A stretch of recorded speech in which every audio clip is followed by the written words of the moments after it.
Walter Show, KFI AM 640, more stimulating talk radio. I have no idea. You would have to tell me which one's pink. Is this actual Pink Floyd? It's not? This is the band? This is the tribute band? Which one's pink? That's so awesome. All right. We're going to be joined by our guest from the tribute band, Pink Floyd tribute band, Which One's Pink? On to the tribute band. Some of you are posting some of your favorite tribute bands up on the Fabulous Lisa and Walter Show Facebook page, and I've been tweeting about it today. A lot of people are responding.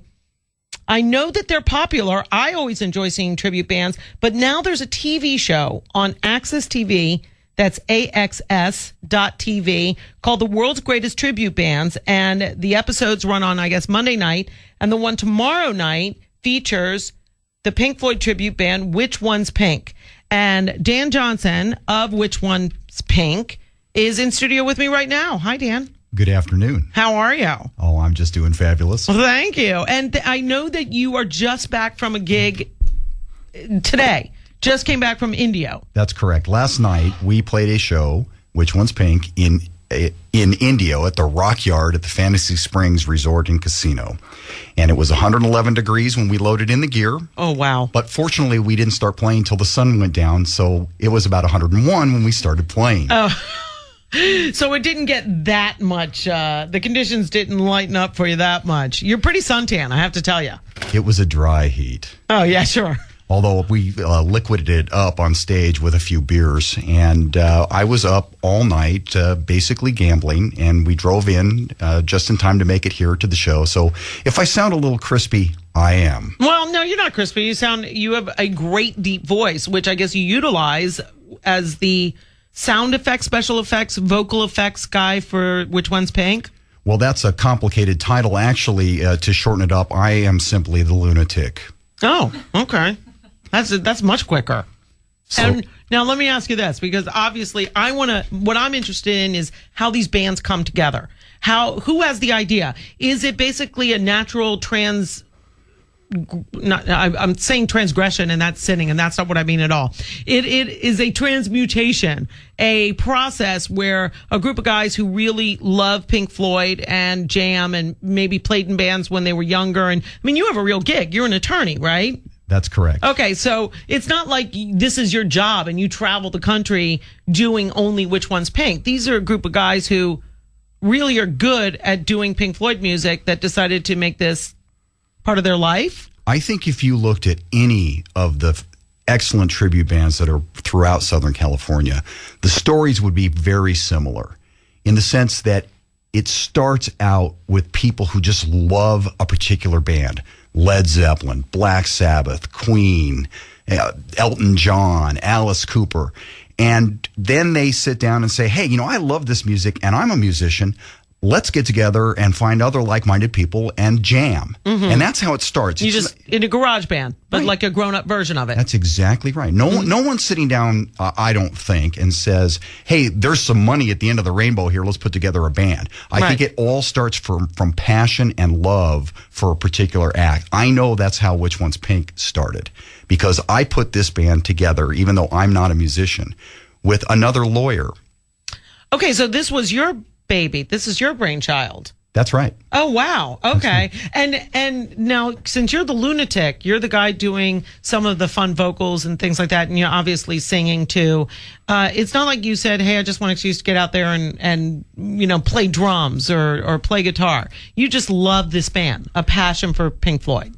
Absolutely. I have an encyclopedic knowledge of top 40 radio and classic rock trivia. Mm-hmm.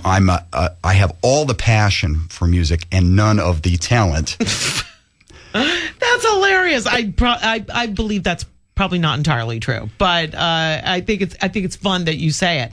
Let me ask you this: I've seen a couple of tribute bands. Now, generally, they are ones that have, I would say, probably a broader reach, like a Beatles tribute band, which might be put together by a talent group, a booking agent, let's say, that knows that there are a lot of parties, there are a lot of events where if you had a tribute band that was like the Beatles or something else that would appeal to lots of age groups, that would sell. Pink Floyd is a little bit more refined, I would say. There's a smaller sales, but you got to have enough people to go to a hotel out in the middle of the desert and fill it up with people there to see you. Well, I think maybe you might be a little bit off in the sense that there are hundreds of classic rock acts to pay tribute to. Mm-hmm. And some of them have large fan bases. Pink Floyd, Led Zeppelin, sure.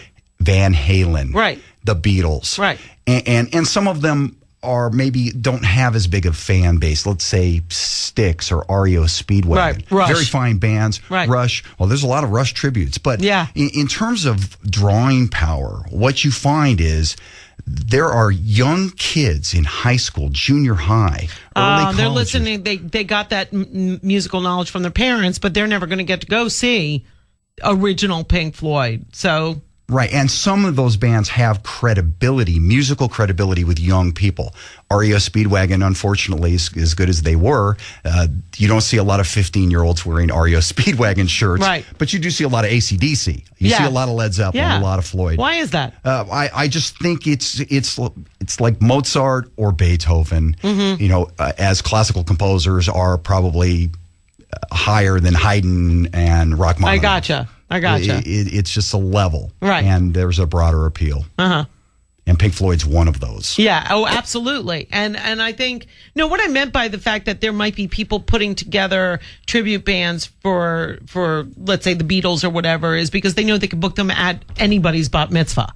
You're not going to have as many people go, I know, unless the person loves that particular band. Well, the Beatles tribute world is very different, I think, than almost any others. Maybe Elvis is similar, but that's not a band, obviously. I don't think so. In fact, there are Elvis impersonators, but I don't know of any sort of dedicated touring Elvis bands. But the Beatles tribute world, starting with Beatlemania back in the 70s, for that matter, it is sort of what we call in the law sui generis. It's a world into itself, and there is a lot of money to be made in that, and there are promoters that will put together a package of Beatle bands and with kind of rotating casts and book them in theaters, and they do quite well. But I also think that there are some certain Beatles tributes. For example, the Fab Four, based here in Los Angeles, they were on Access TV, the world's greatest tribute bands, about a month ago. Those guys, we know them. Yeah, those were one of the ones that I've seen. They're excellent. They're incredible. But we started at sort of the same place they did, which is Scruffy O'Shea's at the corner of Abbott Kinney and Washington. Okay. It held about 300 people. Right. And it was really sort of the mother lode of the tribute scene in the late 90s. Uh-huh. And led the explosion of these tribute bands all over across Southern California. Wow, no kidding. Well, listen, when we come back, we got to go to a break, but I want you to stick around because I want to hear what this show is about and how they followed you and sort of what your life looks like in relation to the tribute band, Which One's Pink. Dan Johnson of Which One's Pink, coming back with us on KFI AM 640, more stimulating talk radio right after this. Who would hurt the children anyway they could?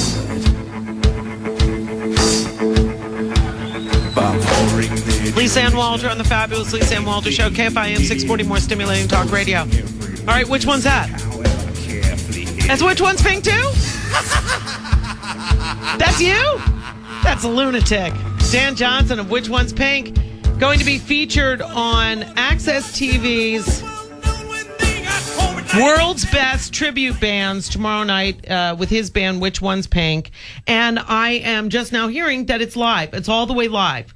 They perform you guys go to the Roxy and they show what you guys do live.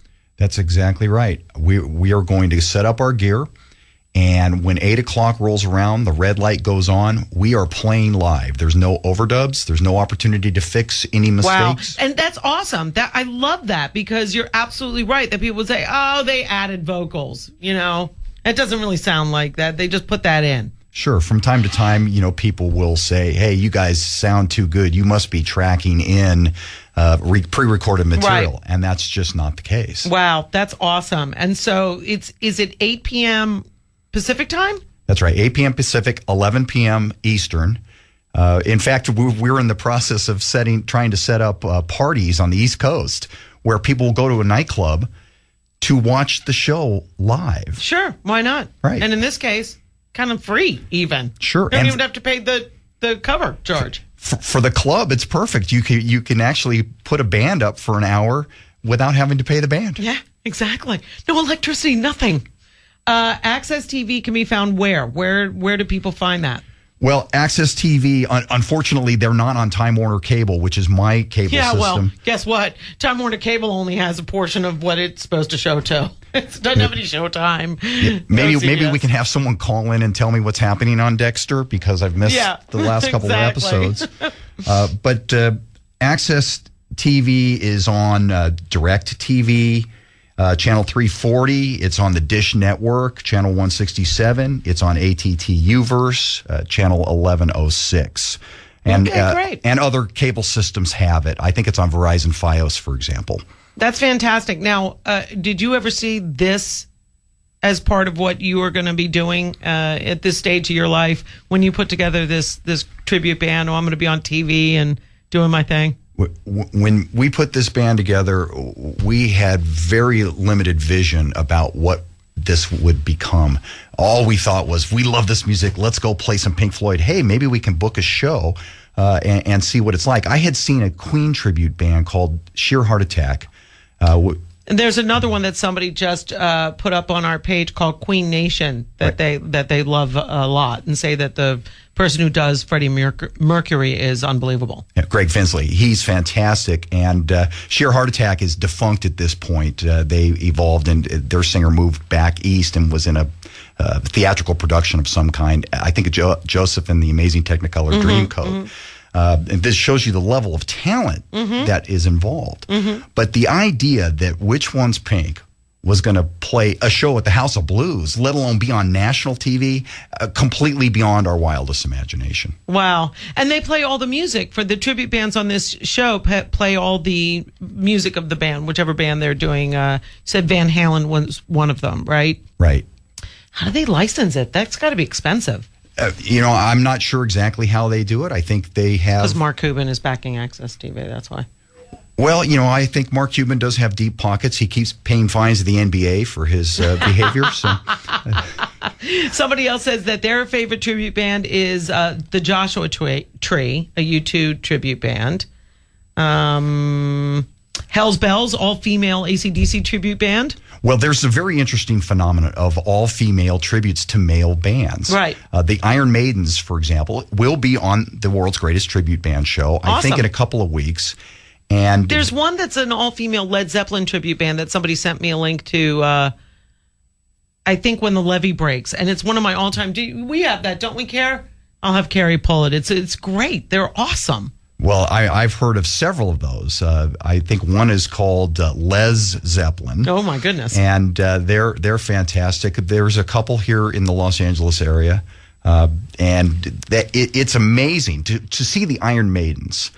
I mean, it's dripping with testosterone. Really? But it's women, and they're chicks. Fantastic looking and great players. So, that's a show that I'm going to tune in if I can find it on my cable system, right. Or I might go to the show live. And that brings up another point. You can go see these shows. At the Roxy. At the Roxy.